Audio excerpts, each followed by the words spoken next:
check this out. So we're currently sitting on 12,614 signatures rather, and this petition right here, it's aimed to strengthen the Immigration Advisory Board.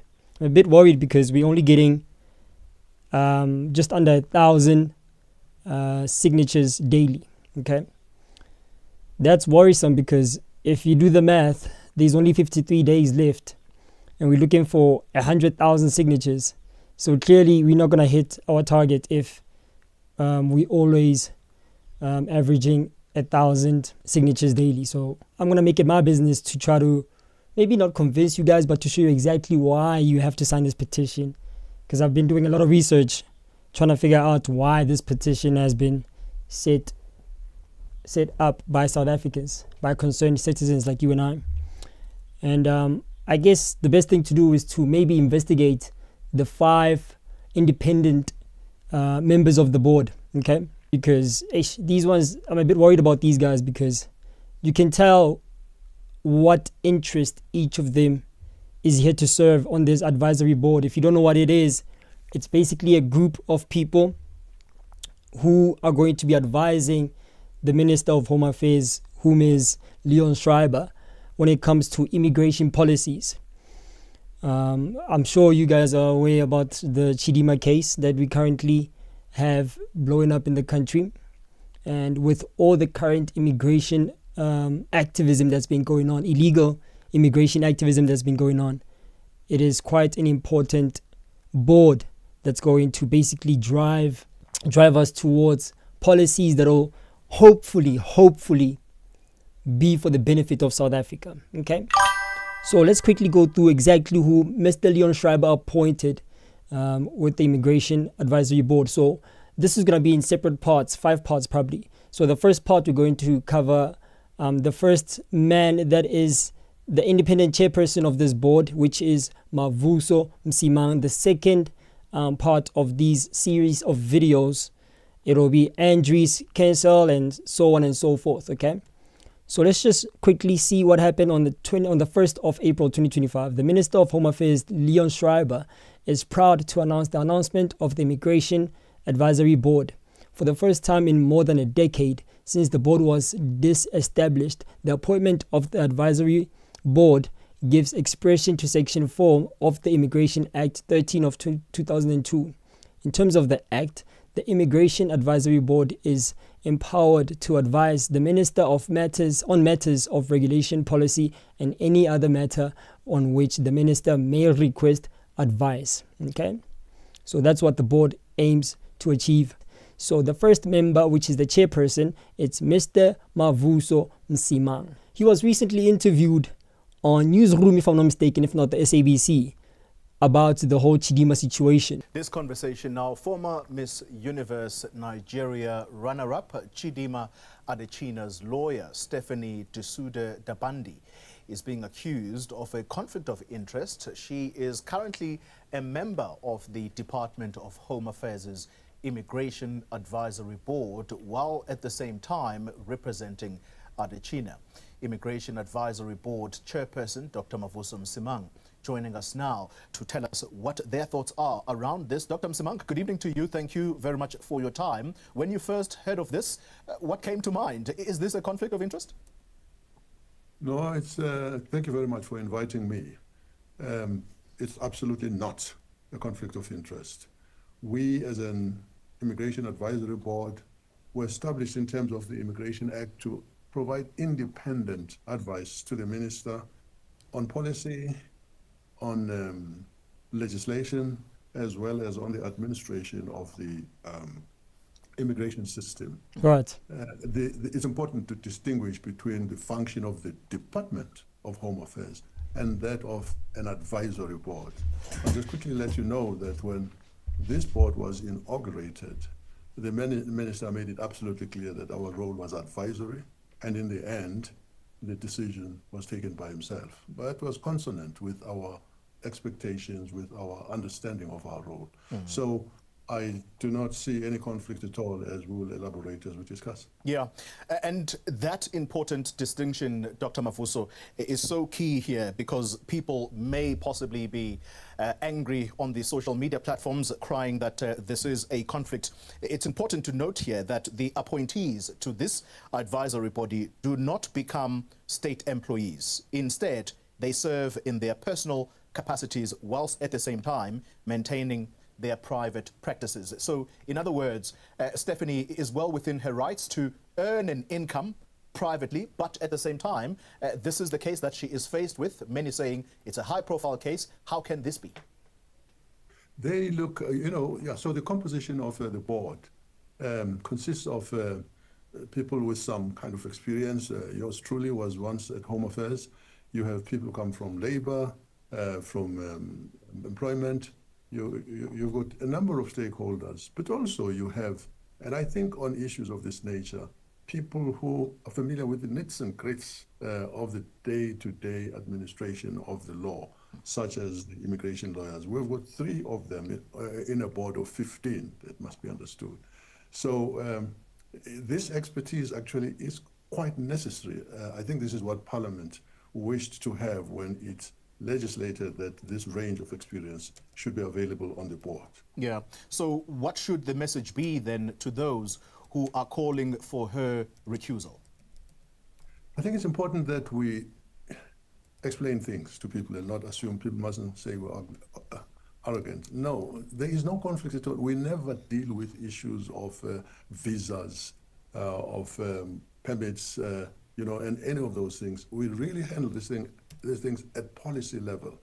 I try to see how the conflict would arise.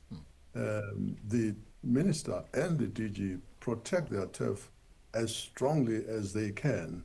So there would be no question of an immigration advisor, a lawyer saying, I'm trying to imagine, I think in the functioning of this thing, they have no way of influencing the situation. All right, let me try to explain it to Mr. Mavuso here as to how there's conflict of interest or possible conflict of interest when it comes to a case like this, okay? So you have somebody who's been appointed to advise the current Minister of Home Affairs on immigration policies, right? At the same time, the same lady is running a business that helps, that helps people migrate to South Africa when it comes to things such as employment, share skills, applications, etc., etc. So now you have somebody like that who's also helping somebody who's being accused of entering the country illegally. That's who? Chidimma, whose parent also has been allegedly accused of stealing someone's identity to basically be a permanent resident of South Africa or citizen of South Africa, but not doing it using the right channels.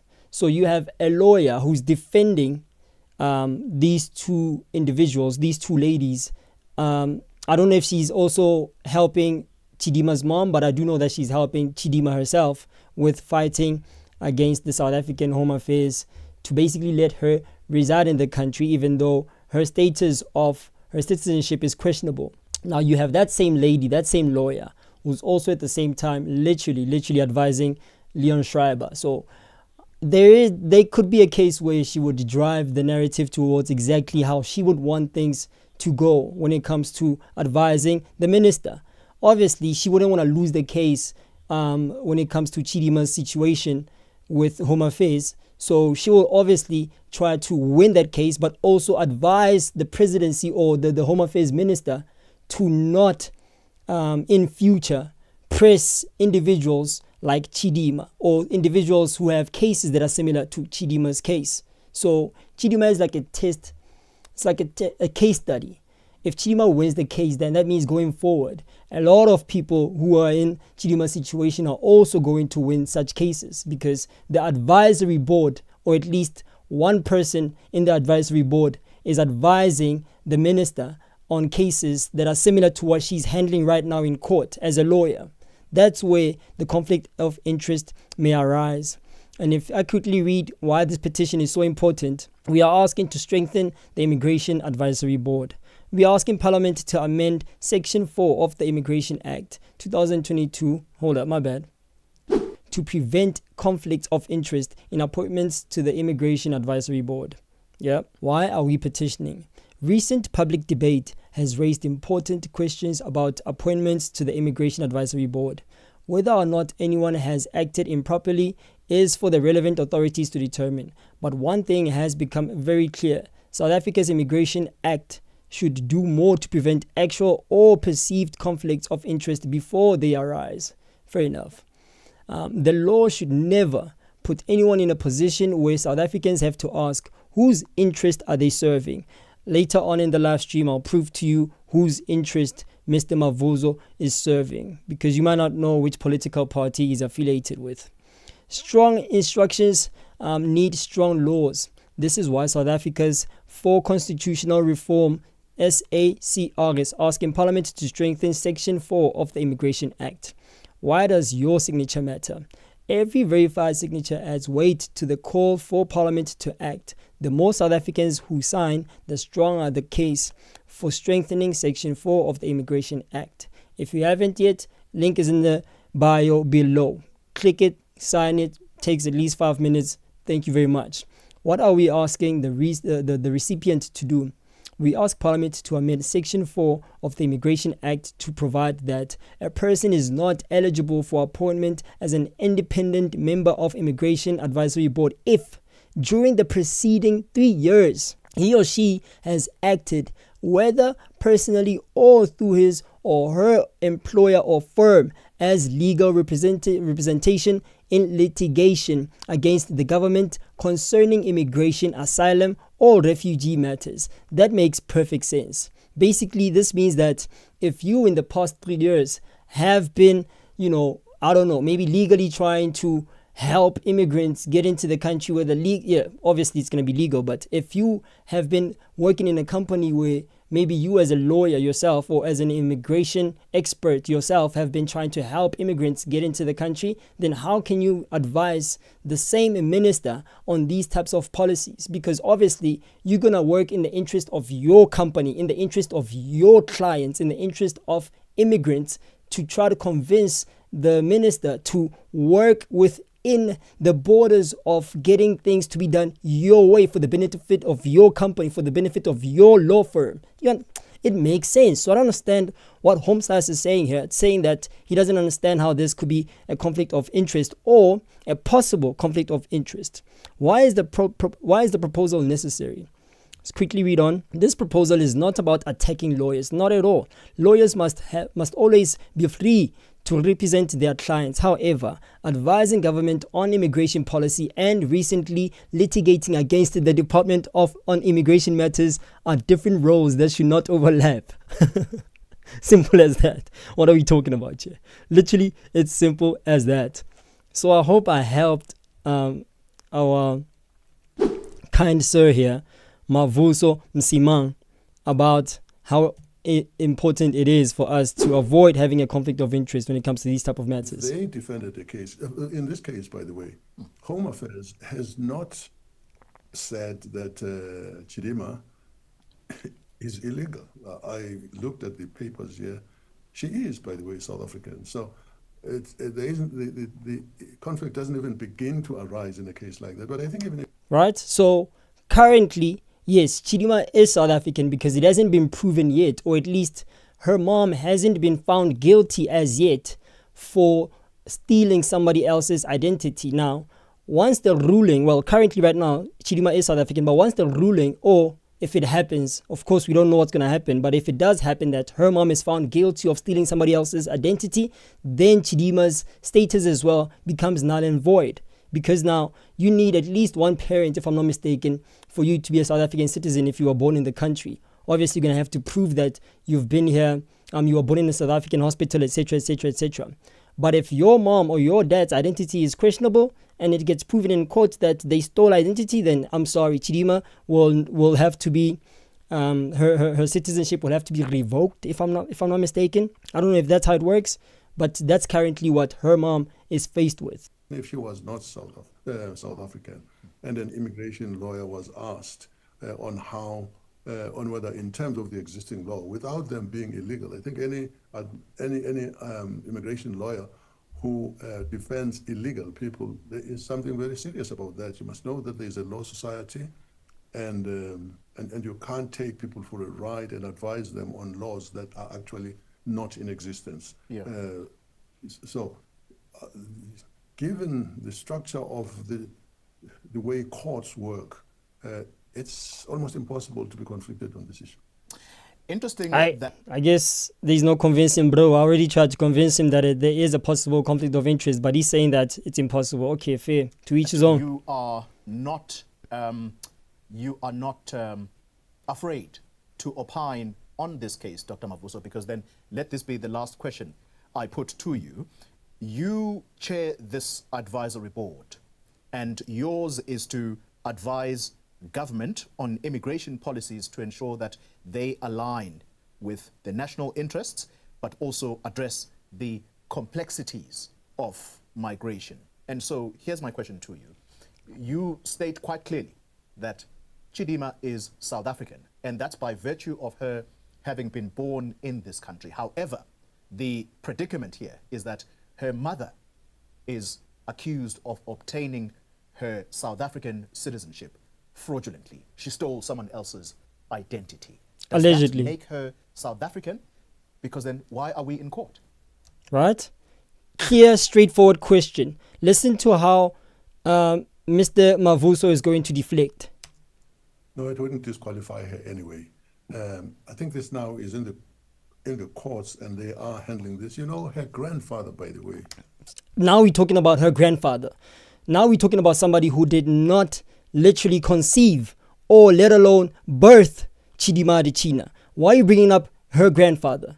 Now you're going to tell us about how South African her grandfather is. Now you're going to tell us her family tree. That is not what's going to be discussed in court when her mom has to face the music and prove that she didn't steal anyone's identity in court. Obviously, we care about you, ma'am. We care about her. We don't care about the grandfather, but listen to how he's deflecting. Brilliant. Identity. Typical five-star politician. Does that make her South African? Because then why are we in court? No, it wouldn't disqualify her anyway. I think this now is in the courts, and they are handling this. You know, her grandfather, by the way, I looked at the records today, came from Mozambique with Wenela. You remember those migrant people who used to work on the mines, and married a South African woman. So, you know, this child is, and then at the time acquired residency, South African residency, the grandfather at that stage already. So there is really just absolutely no way that would find a way of declaring her not South African. And then the sins of our fathers in the Bible are not visited on the children. If the mother did some stupid thing, like she is alleged to have done, that wouldn't disqualify an innocent child who was born here. I don't know, bruh. What is he saying? I don't get it. How are you going to tell me that if I fraudulently acquire something and I use it to my benefit, later on in life when it catches up to me, the benefits that I got from using that fraudulent status or that fraudulent permit or that fraudulent nationality, how can everything not be seized, or you know what I'm saying, or confiscated or withdrawn, you know, all that jazz? I do not, it doesn't make sense to me. It doesn't make sense to me. But anyway, so that's Mavuso Msimang, okay? He's a South African civil servant and politician. He's a co-founder of African Parks, a Johannesburg-based conservation organization, and he was CEO of South African National Parks. In the 1960s, Msimang was stationed at the ANC military base in Tanzania, and in 1967 was chief of communications of the MK, Umkhonto weSizwe. MK was a banned organization which worked to topple the apartheid government in South Africa from the 60s throughout to the early 90s, when the country transitioned to majority rule. He moved to Zambia, where there was a large community of South African ANC members living in exile. Here he met his wife, Ntombi, who was an accountant, and they had 3 daughters, including the writer and political analyst Sisonke Msimang. He earned a BSc in entomology and biology from the University of Zambia in 1976, and a master's degree in business administration in 1984 from the United States of America International University while living in Kenya. I'm still trying to find out when bro was living in South Africa. What does it sound like? He's always been outside the country. While people were fighting about the system, he was outside the country in Kenya, Tanzania, USA, but hardly in South Africa. USIU, who was later taken over by Alliant International University. Cool. So let's find out what happened once the storm settled. Post-apartheid, I can bet you now $10,000, even if I have 1 rand to my name, that he moved back into the country as soon as people got freedom in South Africa. Msimang moved back to South Africa after the end of apartheid with his family in 1993 to 1994. Duh! Bro was outside the whole time. And as soon as things settled down, as soon as people started getting power back, he came back initially to Durban, where he worked as a business consultant and CEO of the Umtombo Pride Trust before being appointed executive director of South African tourism. He became CEO of South African National Parks in 1997. So immediately as he comes back into the country, he gets these high positions thanks to being affiliated with the ANC, of course. That was in 1997, which had begun a major reconceptualization from 1994. He was CEO at the State Information Technology Agency, that's SITA, from October 2003 and 2007, before being appointed the Director General of Department of Home Affairs in 2007. So bro has always been outside the country. While our parents and grannies were fighting the apartheid system, bro was outside the country. But as soon as our parents and granddads won the apartheid battle, he decided to come back and obviously get all the benefits that the ANC inherited from the apartheid system, and he just started getting these high positions. One of them being working at the Department of Home Affairs in 2007. He retired from this role in 2010, so he worked there for 3 years. Let's get to the juicy parts, okay? In the wake of diminished support for the ANC in the 2021 municipal elections, he has been critical of the factional politics within the ANC party.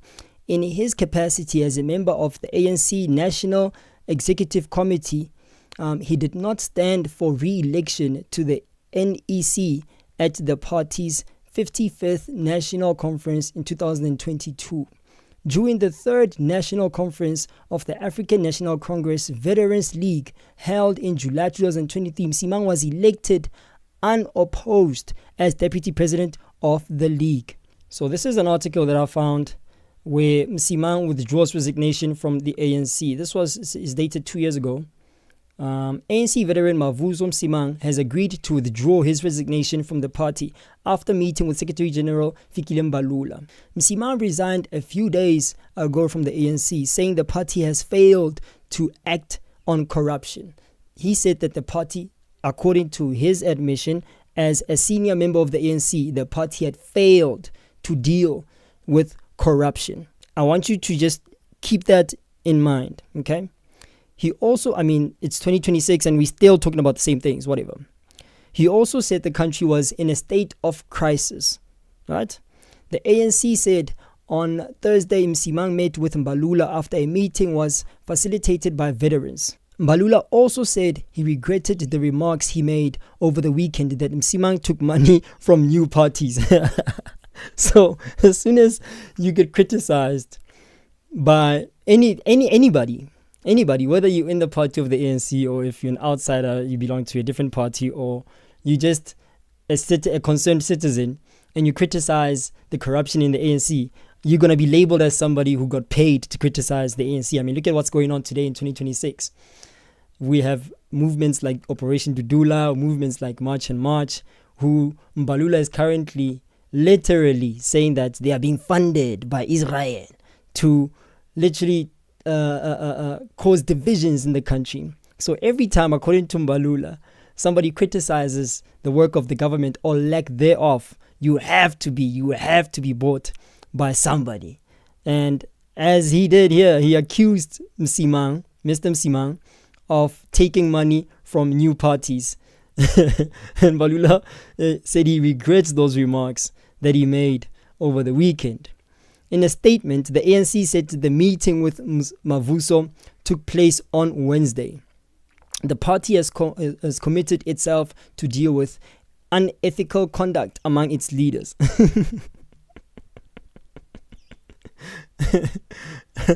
The party has committed itself to deal with unethical conduct amongst its leaders. Bro, what lies are these, dog?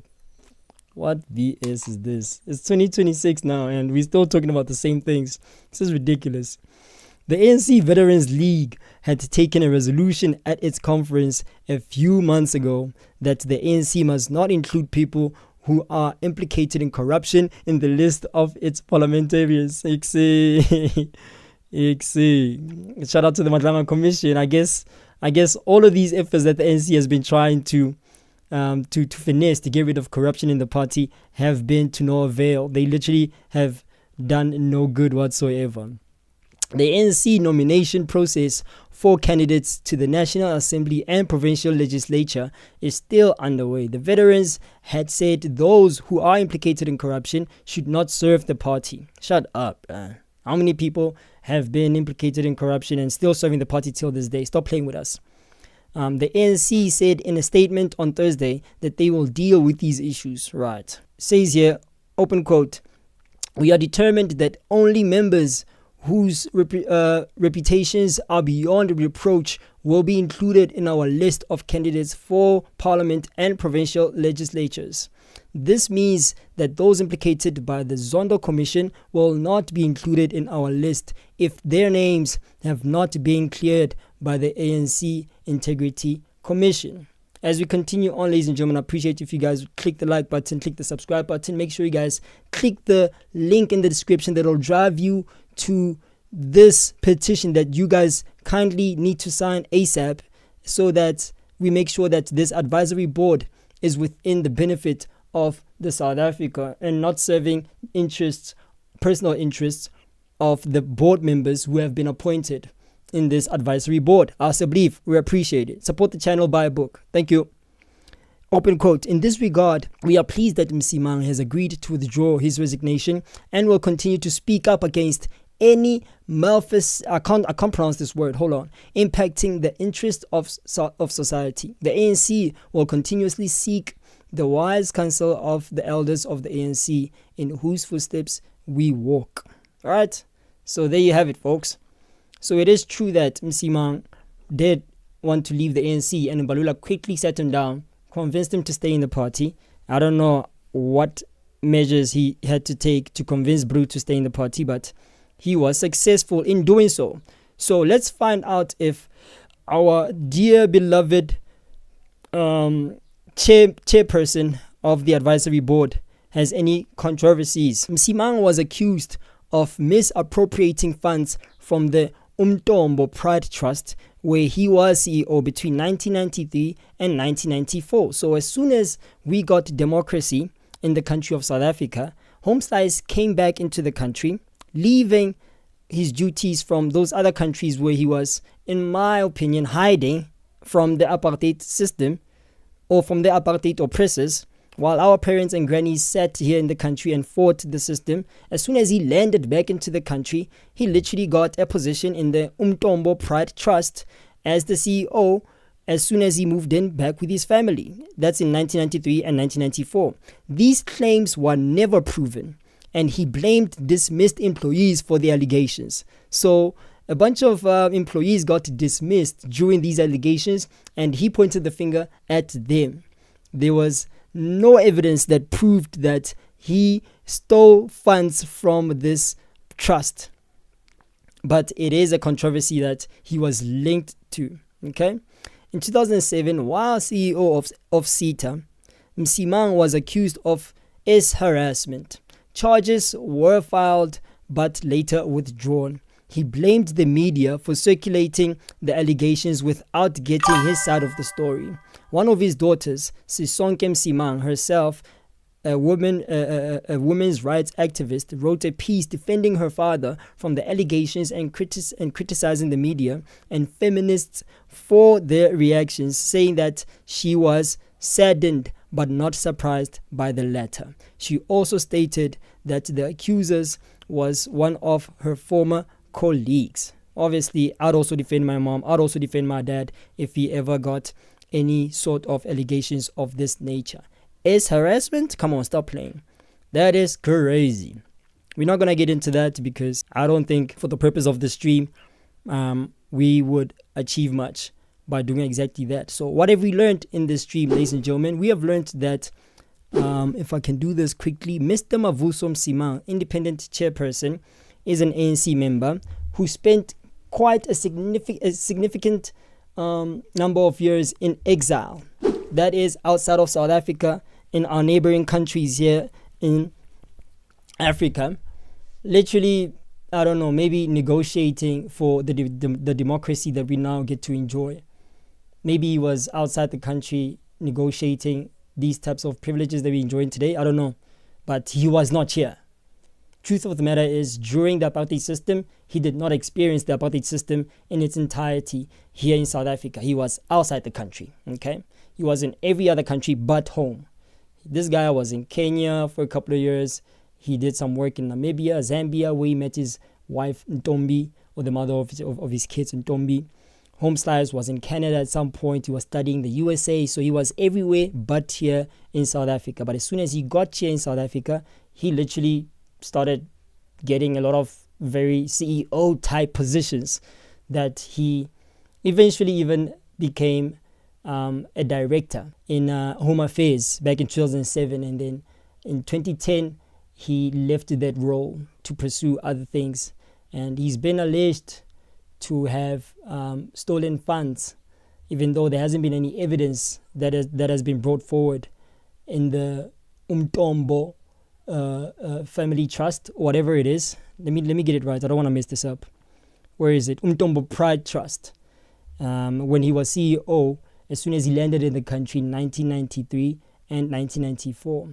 So this is the same man who's also in defense, literally in defense of Chidimma Adetshina when it comes to her case of stolen identity. Do I think that, in conclusion, that Mr. Msimang has some sort of agenda that will maybe sway the immigration policies that will work in favor of the ANC? Mind you, the ANC is the same party, the one that he belongs in currently, that literally created this whole immigration crisis that we're in today.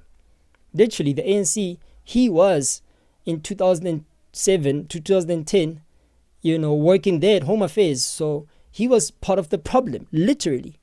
Whatever he was doing there literally led to what we're experiencing today with this immigration crisis. So the same man that messed up Home Affairs in 2007, 2010 is the same man that's advising the current Minister of Home Affairs, Leon Schreiber. He's advising him on an independent basis as the chairperson. Independent? An ANC member heading the advisory board that's supposed to advise the current minister on immigration policies, the same political party that brought us into this mess to begin with. That does not make sense to me.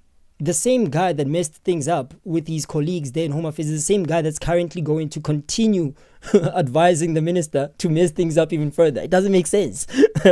So I don't know if that's enough evidence to prove that this petition is of the utmost importance for you to sign. Let's get this petition to 100,000 signatures before the end of 53 days. Before the end of what? September? I believe, guys. That will be very, very much appreciated. Let me just refresh the screen to see how many signatures we're on right now. 12,662. You guys know exactly what to do. Click the like button. Subscribe to the channel. My name is Brian Sivana. And if you enjoyed this live stream, make sure that you stay for the next one, because the next person that we're going to be discussing is Andries Crensel. I'm telling you. This one right here, Andries Crenshaw, this is a bomb and a half.